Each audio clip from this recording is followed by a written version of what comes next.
जय गुरु जी संगत जी। शुक्राना गुरु जी की। गुरु जी महाराज जी के श्री चरण कमल में कोटि कोटि नमन करता हूँ और साथ ही सभी संगत को भी सादर नमस्कार करता हूँ। और संगत जी गुरु मंत्र का जप करता हूँ।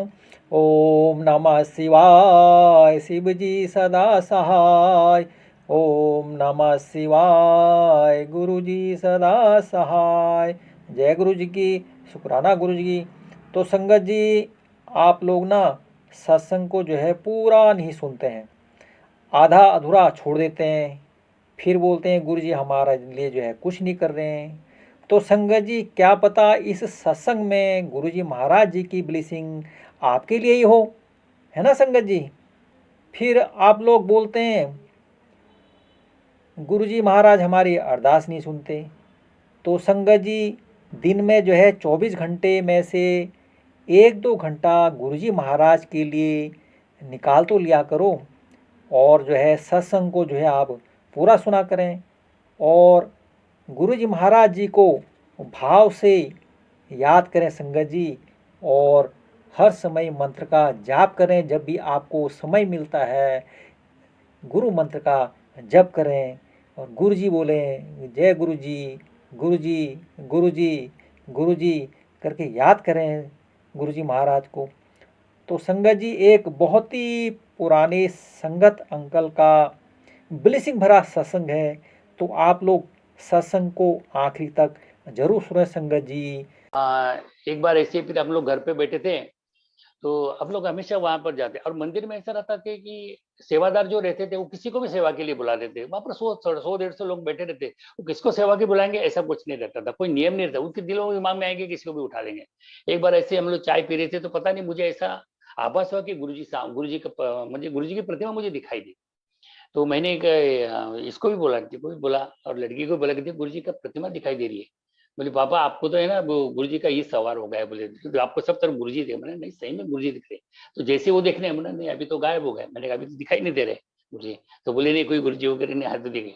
मैंने देखो अपन हम लोग जा रहे हैं ना।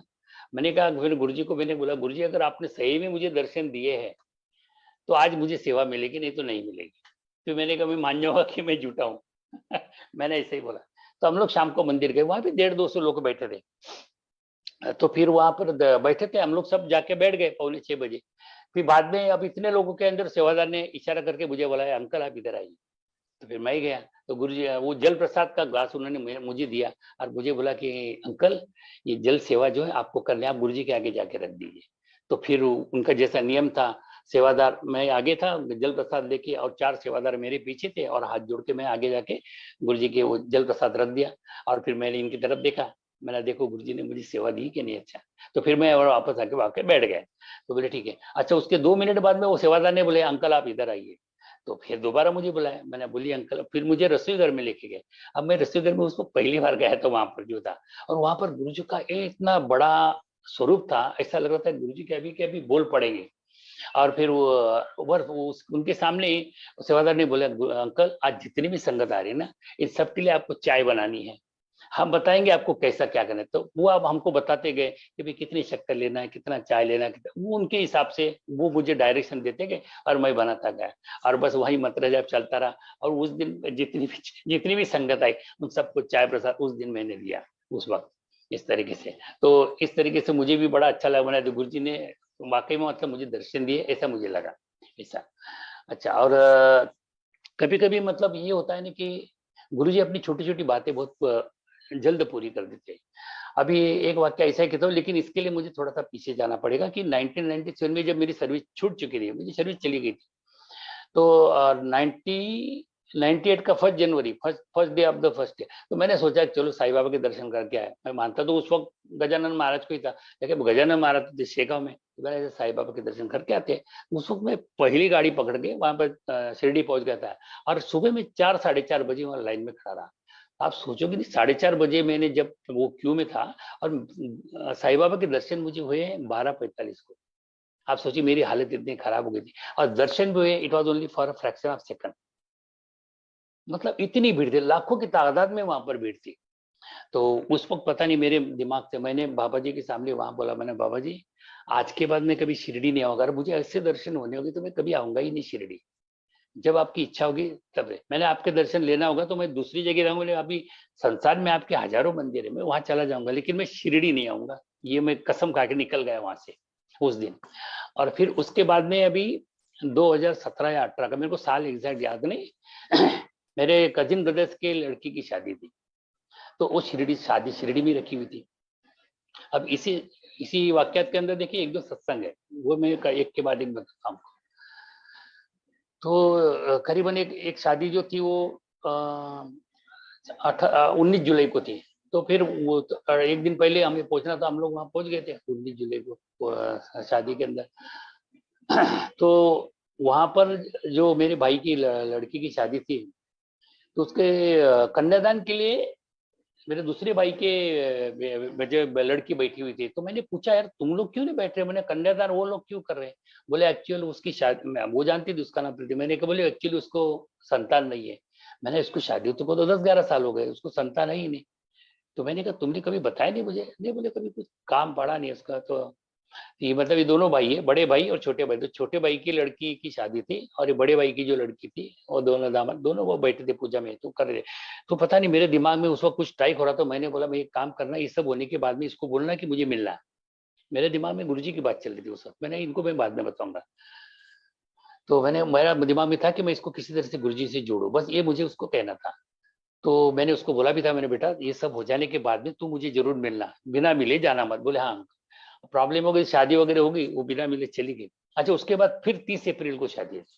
हाँ तो अभी देखिए अभी बात, 30 अप्रैल को जब मैं शादी थी तो मैं सवेरे सवेरे 4-4:30 बजे पहुंच गया। 4 बजे पहुंचा तो जहां पर शादी थी वहां पर गया तो देखा तो वहां एकदम पूरा अंधेरा था, कोई था नहीं वहां पर। तो फिर मैंने इन लोगों को फोन लगाया, मैंने यार तुम लोगों ने तो एड्रेस दिया है।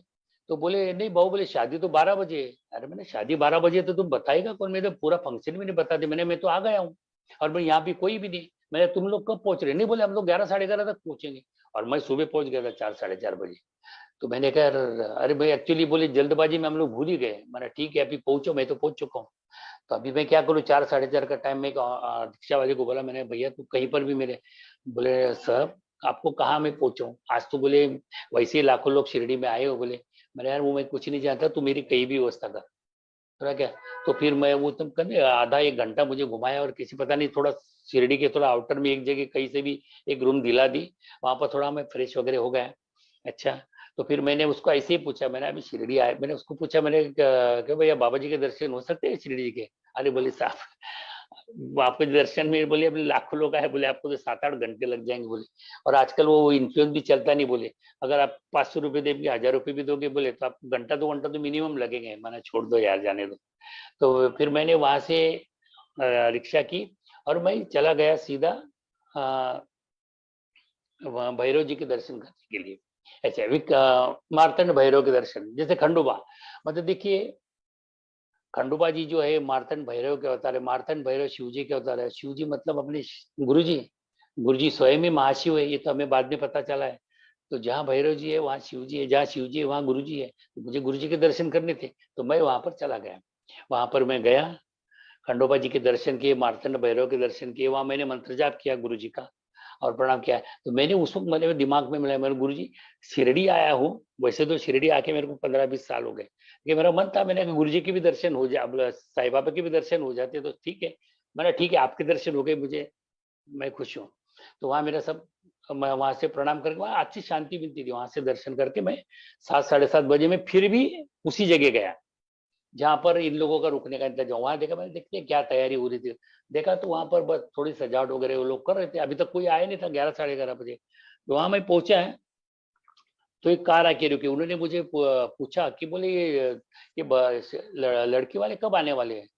मैंने कहा तो 11-11:30 बजे। मैंने कहा आप, तो उसने बोला कि बोले मैं लड़के का मामा हूँ। वो जो बंदा आया था उसने बोला था कि मैं लड़के का मामा हूँ। बोला अच्छा अच्छा। मैंने कहा मेरे मेरे भाई की लड़की है। बोले अच्छा, बोले आपसे मिलके बहुत खुशी हुई। तो बोले बोले अभी तो 11:30 बजे आने वाले, बोले आप क्या करोगे। मैंने आपको भी तो आना है ना। अरे बोले हम तो आई। मैंने अभी आप क्या करोगे। मैंने कुछ नहीं बस वेट एंड वॉच। तो बोले चलो बाबा जी के दर्शन। अरे मैंने माफ कर दीजिए बाबा जी के दर्शन नहीं होंगे। अरे आप चलो तो। उन्होंने बोला आप चलो तो सही मेरे साथ।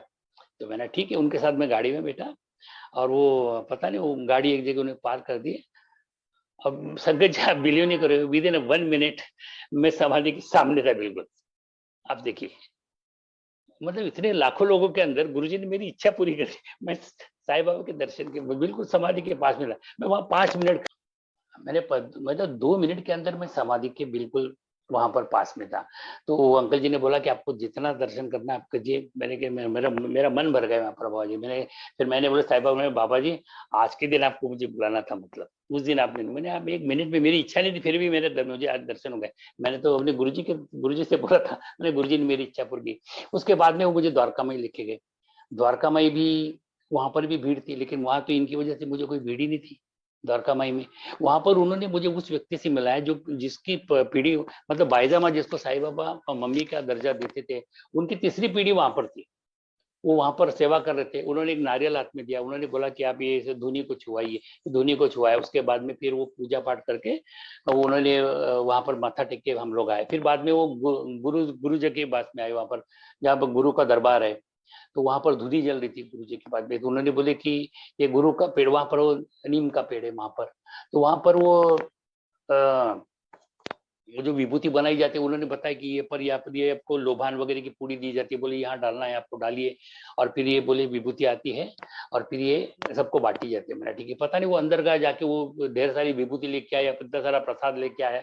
और वहां तो मुझे कोई ज्यादा रुकना ही नहीं पड़ा, विद इन मिनट वहां भी मेरा पूरा दर्शन हो गया। फिर वहां उन्होंने मुझे शनि मंदिर, हनुमान जी का मंदिर, सबका दर्शन करा दिया। अब से मैं मतलब 10 मिनट के अंदर में बाहर भी आ गया। मतलब देखिए गुरु जी की इतनी कृपा हुई कि मेरी इच्छा गुरु जी ने वहां पूरी कर दी। अच्छा, अच्छा, दूसरी बात ऐसी कि फिर वो 12 बजे सब लोग आ गए।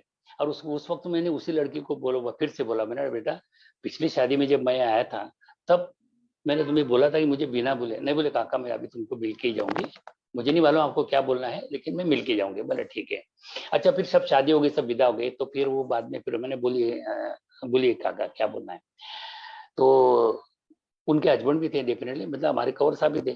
तो मैंने उसको बोले, मैंने बेटा देखो जो बात मैं बता रहा हूँ, मैंने देखिए आपने सुने सारी दुनिया, मैंने कहा पूरे दुनिया से लोग शिरडी में आते हैं और मैं शिरडी के भूमि पर बोल के तुमको ये बता रहा हूँ। मैंने देखो मैं किसी को बहुत मानता हूँ, मैंने ये गुरु जी है, मैंने ये शिव जी का अवतार, मैंने सिर्फ तुमको बोल रहा हूँ, मैं हर एक को ये बात बता नहीं सकता हूँ। मैंने कहा मैं चाहता हूँ कि इनका जो जैसा ही शिरडी है वैसा, मैंने कहा एक बड़े मंदिर इनका जो स्थान है, उनकी यहाँ समाधि है। तुम जिंदगी में सिर्फ एक बार मैंने वहां जाके हुआ, मेरा दिल कह रहा अंदर से कि तुम्हें लड़का जरूर होगा, तुम बिना संतान के नहीं रहोगे, ये मेरा अंदर से मन हो रहा है, तुम सिर्फ गुरुजी से जुड़ो। बोले तो फिर कौर साहब भी बोले नहीं ठीक है अंकल हम जाकेंगे। एक्चुअली नजदीक तो है नहीं, बोले दिल्ली तो दूर है। मैंने जाने को आज तक दिल्ली को तो नहीं, लेकिन जाना जरूर।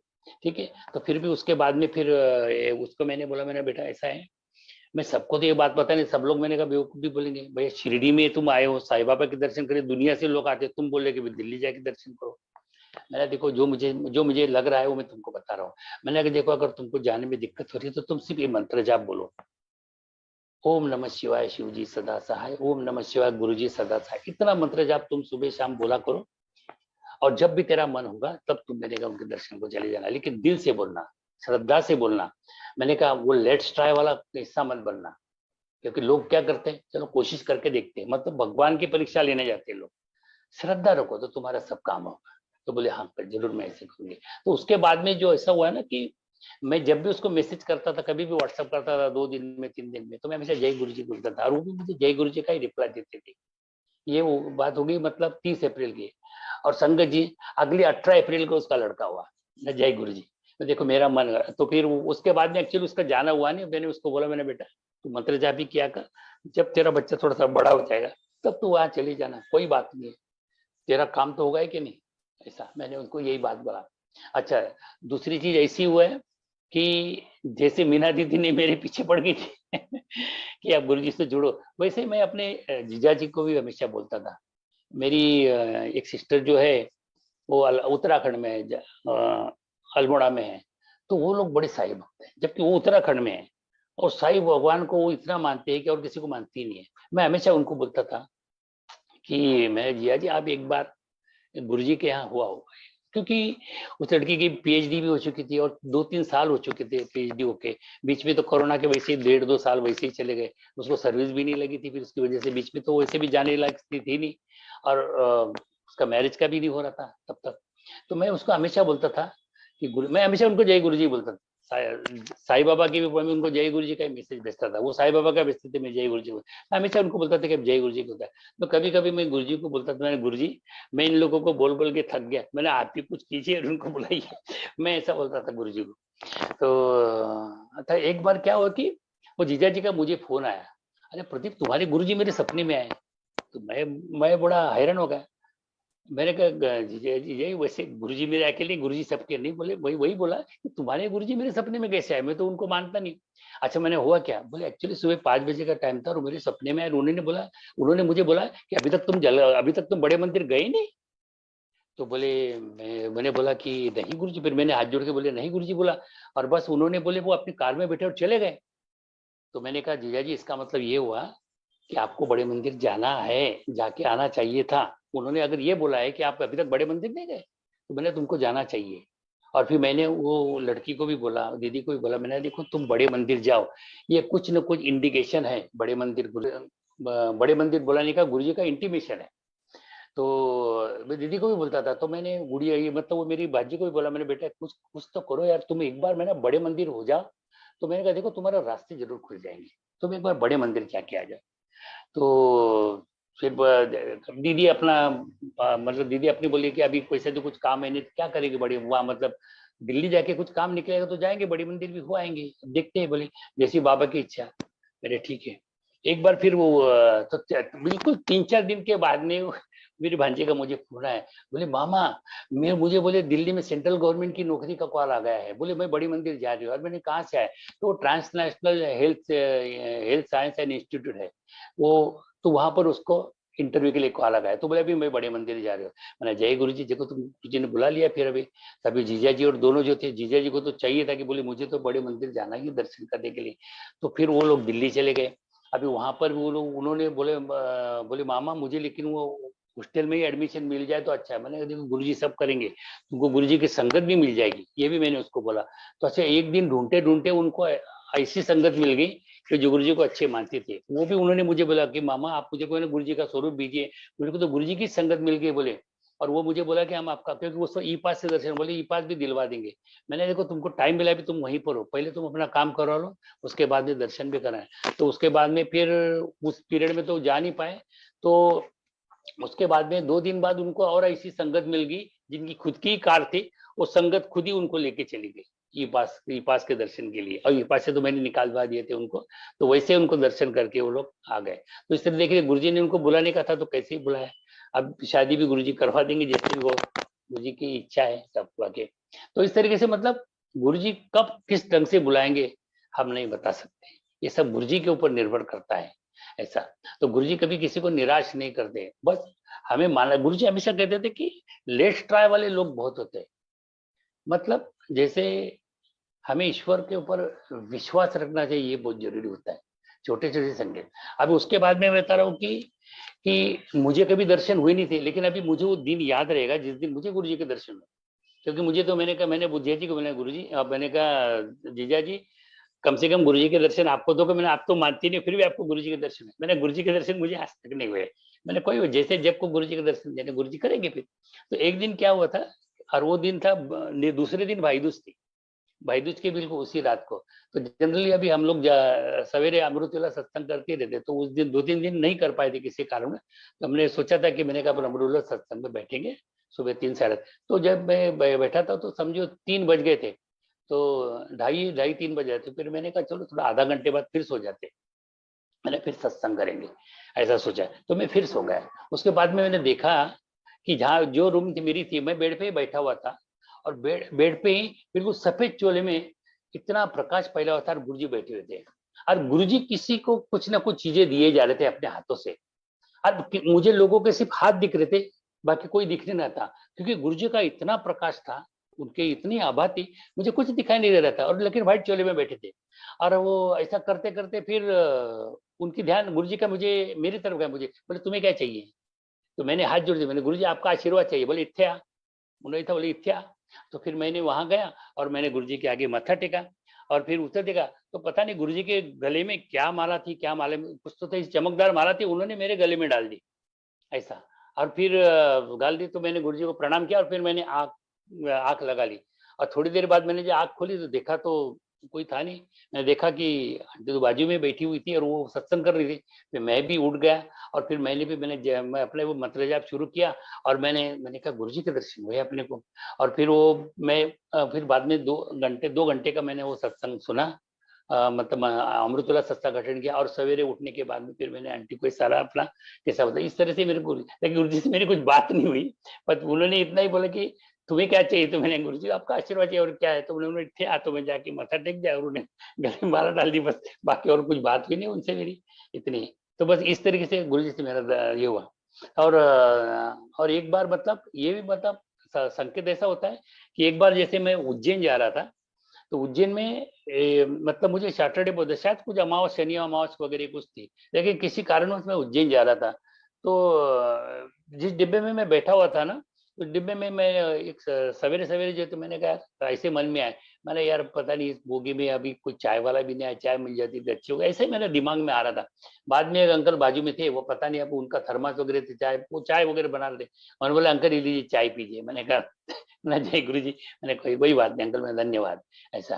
तो बोले मेरे में ऐसी बातचीत हुई। मैंने कहा आप कहाँ जा रहे हो। बोले, मैंने कहा नहीं मैं तो उधर किसी कारण जा रहा हूँ।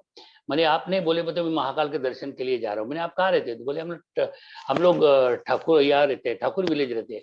मैंने आप ठाकुर विलेज रहते हैं और महाकाल के दर्शन के लिए आप उज्जैन आ रहे हो। तो मैंने आज दर्शन हो जाएंगे क्या। अरे बोले नहीं आज दर्शन नहीं होने, बोले क्योंकि बोले आज तो इसलिए, बोले हमको लाइन में खड़ा रहना पड़ता है, इसलिए आज के आज मैं नहीं लौट सकता। नहा धो के हम लाइन में, बोले 6-7 घंटे तो लाइन में लग ही जाएंगे। अब हमको तो तुरंत रात को शाम को लौटना था। इसलिए मैंने कहा, मेरे दिमाग में एक ही विचार है। मैंने गुरुजी, मैं सोच रहा था कि आज महाकाल के दर्शन करके मैंने आप महाकाल पे आऊंगा तो आपके दर्शन हो जाएंगे, तो आपके दर्शन तो मुझे होने से रहे। मैंने मैंने जय गुरु जी जैसी आपकी इच्छा। आज मैंने इतना ही सोचा और वो ना पूरा कंपार्टमेंट था वो फूलों की सुगंध से भर गया, जबकि झाड़ू मारने वाला झाड़ू मार रहा था। और पूरा इतना फ्रेग्रेंस हुआ कंपार्टमेंट में, मुझे मतलब इंटेंस फ्रेग्रेंस था गुलाबों का। मेरे समझ में नहीं आया, तो मैं बोला यार गुलाबों की खुशबू कहाँ थी। बोला अंकल कहाँ गुलाबों की खुशबू है। फिर मेरे को एकदम स्ट्राइक किया, अरे मैंने गुरुजी ने हमको संकेत दिया कि तुम्हें दर्शन नहीं भी हो रहे महाकाल के, तो चिंता करने की बात नहीं, मैं तुम्हारे साथ में हूँ। तो वो फ्रेग्रेंस आप सोचिए, उज्जैन आ गया और उसके बाद में मैं घर पहुंचा, तब तक भी वो फ्रेग्रेंस मेरे साथ रही। वहां जाने के बाद भी वो फ्रेग्रेंस मेरी खत्म है। उसके बाद में फिर मैं महाकाल गया भी और मैंने बाहर से प्रोजेक्टर पे दर्शन हो रहे थे वहां गए। उसके बाद में बाजू में हरसिद्धि का मंदिर था, उस हरसिद्धि के मंदिर में जाके भी बाजू में ही वहाँ शिव जी का था, वहां पर हम लोग जाके पूजा कर ली। शिवलिंग था वहां पर, मैंने हाथ जोड़ दिए और पूजा कर ली। तो मेरा मन बड़ा अच्छा हो गया वहां पर, अच्छा लगा मुझे दर्शन। तो इस तरीके से देखिए गुरु जी ने मेरी इच्छा पूरी कर दी वहां पर। और वो अंकल को मैंने बोला, मैंने देखिए आप मेरी कभी एक बात जरूर याद रखना, मैंने आप वहां पर एक मंदिर है गुरु जी का आश्रम, वहां जरूर जाना। मैंने आप शिव जी को मानते हैं इसलिए मैं आपको कह रहा हूँ। मैं आपको फोर्स नहीं कर रहा हूँ, लेकिन आप ठाकुर विलेज में रहते हैं, वहां से 2 मिनट का रास्ता है। आप शिव भक्त हो इसके लिए मैं आपको, मैंने कहा मैं भी शिव भक्त हूँ इसलिए मैं आपको कह रहा हूँ वहां जाना जरूर। मैंने आप कितनी श्रद्धा से इतनी दूर से यहाँ आ रहे, वो तो आपके पास में विराज है वहां पर, तो आप उनको मिलना जरूर। बोले नहीं जरूर जाऊंगा, ये जरूर मैंने उनको बताया कि आप उससे जरूर मिलना। तो बोले नहीं ठीक है अंकल मैं जरूर जाऊंगा। तो इस तरीके से उस वक्त मेरा मतलब इच्छा वहां पर पूरी हो गई। मतलब इस तरह से फ्रेगनेंस मुझे अच्छा मिला। आज भी सुबह का मैं बता रहा हूँ, मुझे मालूम था सत्संग करना था, आपकी मुझे ड्यूटी, जबकि मैं 6 बजे स्टॉप पे खड़ा था और मेरे इर्द गिर्द आप समझिए वो बटरफ्लाई मंडरा रही थी वहां पर स्टॉप पे। काली बटरफ्लाई काफी बड़ी थी, इतनी बड़ी, और वो ऐसे मंडरा रही थी। पर बाद में मैंने थोड़ा इधर आ जाके फिर बाद में फिर मेरे को स्ट्राइक हुआ। अरे देखो गुरुजी ने इंडिकेशन दे दिया कि भैया तुम्हें आज सत्संग करना है करके। तो इस तरीके से मतलब गुरुजी कुछ ना कुछ सांकेतिक भाषा में अपने को बता जरूर देते हैं ऐसा। तो कहने का मतलब ये है कि गुरुजी से जुड़ना इतना आसान है नहीं। गुरुजी की जब इच्छा होगी तभी हम उससे गुरुजी से जुड़ सकते हैं। और गुरुजी का मंत्र तो एकदम सीधा साधा है, ओम नमः शिवाय शिव जी सदा सहाय, ओम नमः शिवाय गुरु जी सदा सहाय, इसके अलावा कुछ नहीं। और गुरु जी के डुगरी जाने का भी हमें सौभाग्य प्राप्त हुआ कि मतलब डुगरी मतलब 31 को जैसे पुण्यतिथि रहती है उस टाइम के हम लोग बड़े मंदिर में। लेकिन बड़े मंदिर का अनुभव मैं आपको बताता हूँ, बड़े मंदिर में जो पॉजिटिविटी है वो दुनिया में कहीं पर भी नहीं। ये मेरा अपना एक्सपीरियंस है, बाकी जब कोई खुद जाएगा वो पता चलेगा। देखिए बड़े मंदिर जो है, जैसे आप जब वहां जाओगे, बड़े मंदिर ही दुनिया के अंदर एक ऐसा बड़ा मंदिर है जिसकी आधारशिला स्वयं भगवान ने रखी है, गुरु जी ने, जो सर्वज्ञ सर्वशक्तिमान और सर्वव्यापी स्वयं महाशिव है। वो खुद बोले थे कि ये तो इन्हें अपनी संगत के लिए बना के मैं जा रहा हूं। और वहां पर वो इतना बड़ा शिवलिंग है, इतना बड़ा शिवलिंग दिखाई वहां पर।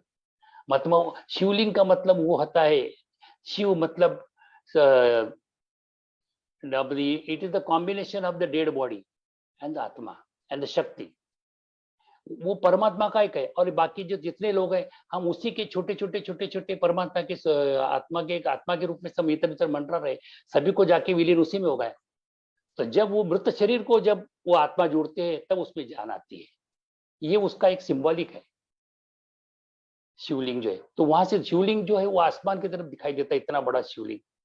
आप जैसे ही अंदर, और वहां पर गुरुजी ने बोला था कि जब भी आप बड़े मंदिर आओगे तो अपना अपना दिमाग, जितनी औकात आपके जूते चप्पल की है उतनी ही हर इंसान की, आप वही रख के आओ, उसकी जरूरत नहीं। अगर आपको कुछ लेके जाना है तो आप खाली दिमाग से अंदर आओ। अपने इफ बट किंतु परंतु की कैसे क्यों वो सोचने की तुमको जरूरत नहीं, आप सिर्फ वहां आओ अगर आपको कुछ पाना है तो।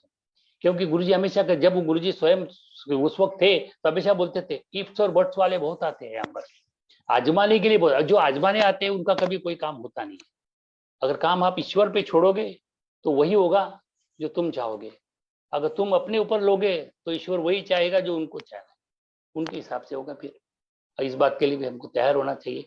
और इस मंदिर में आपको ले जाने के लिए ना कोई फूल ले जाना है, ना फलाहार लेके जाना है, ना मिठाई लेके जानी है, कुछ भी लेके जाना नहीं। आपको सिर्फ स्वयं को जाना है। वहां पर कोई पुजारी नहीं, ये पहला मंदिर जहाँ पर कोई पुजारी नहीं मिलेगा। और यहाँ पर आपको बिल्कुल आदर के साथ में आपको वेलकम होता है। कई मंदिरों में जहाँ ऐसी भीड़ होती है वहां पर दर्शन करने के लिए भी मुश्किल हो जाता है, तो मन अंदर से बड़ा खराब हो जाता है। यहाँ वो चीज नहीं, यहाँ बड़ी रिस्पेक्टफुली सबको बुलाया जाता है।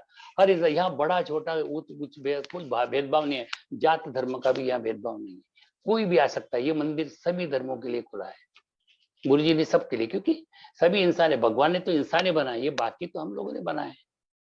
ये सब जब दुनिया भाई एक समय भी एक ही शक्ति को मानता हूँ। जब सूरज निकलता है तो उसकी रोशनी वो सब पे एक साथ बिखरता है। वो कभी भेदभाव नहीं करता है कि मंदिर पे ज्यादा डालो, मस्जिद पे कम डालो, चर्च पे ज्यादा डालो। ये सब उसकी चीज नहीं देती।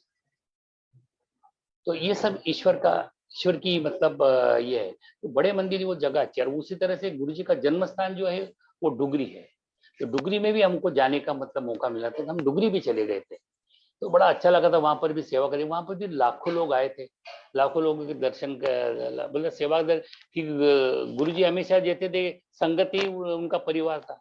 और हर संगत में इसलिए हम लोग बोलते जय गुरु जी की, पता नहीं किस संगत में गुरु जी स्वयं अपने को दर्शन दे दे, इसलिए सबको जय गुरु जी बोला जाता है वहां पर।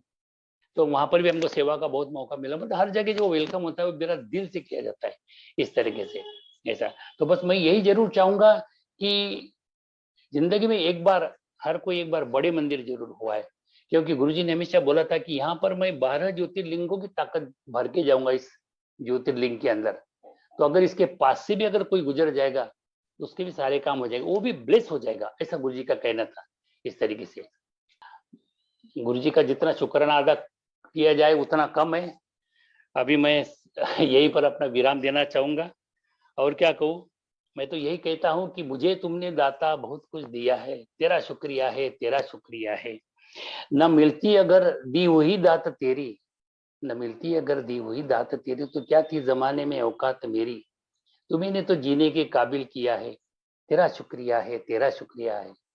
मुझे है सहारा तेरी बंदगी का, है जिस पर गुजारा मेरी जिंदगी का। जो कुछ भी मुझको मिला तुम्ही ने दिया है, तेरा शुक्रिया है, तेरा शुक्रिया है। किया कुछ न मैंने शर्मसार हूं मैं, किया कुछ न मैंने शर्मसार हूं मैं। तेरी रहमतों का तलबगार हूं मैं, तेरी रहमतों का तलबगार हूं मैं। दिया कुछ नहीं बस लिया ही दिया है, तेरा शुक्रिया है, तेरा शुक्रिया है। मिला जो कुछ भी मुझको बदौलत तुम्हारी, मेरा कुछ नहीं सब है दौलत तुम्हारी। मिला जो कुछ भी मुझको सब है दौलत तुम्हारी, मेरा कुछ नहीं सब है दौलत तुम्हारी। उसे क्या कमी जो तेरा हो लिया है, तेरा शुक्रिया है, तेरा शुक्रिया है। मेरा ही नहीं तू सभी का है दाता, मेरा ही नहीं तू सभी का है दाता। तू सभी को है देता, सभी को खिलाता। तेरा ही दिया मैंने खाया पिया है, तेरा शुक्रिया है, तेरा शुक्रिया है। जय गुरु जी।